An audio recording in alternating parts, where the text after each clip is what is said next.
افطار کے فضائل کے متعلق 5 فرامین مصطفیٰ صلی اللہ تعالیٰ علیہ وآلہ وسلم۔ نمبر 1، ہمیشہ لوگ خیر کے ساتھ رہیں گے جب تک افطار میں جلدی کریں گے۔ نمبر 2، جس نے حلال کھانے یا پانی سے کسی مسلمان کو روزہ افطار کروایا، فرشتے ماہ رمضان کے اوقات میں اس کے لیے استغفار کرتے ہیں، اور جبریل علیہ السلام شب قدر میں اس کے لیے استغفار کرتے ہیں۔ نمبر 3، جو روزہ دار کو پانی پلائے گا، اللہ عز و جل اسے میرے حوض سے پلائے گا کہ جنت میں داخل ہونے تک پیاسا نہ ہوگا۔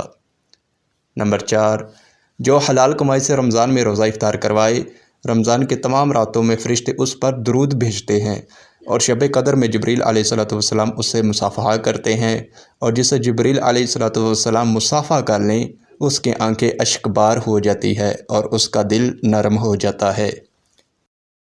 نمبر 5، جب تم میں سے کوئی روزہ افطار کرے تو کھجور یا چھوارے سے افطار کرے کہ وہ برکت ہے، اور اگر نہ ملے تو پانی سے کہ وہ پاک کرنے والا ہے۔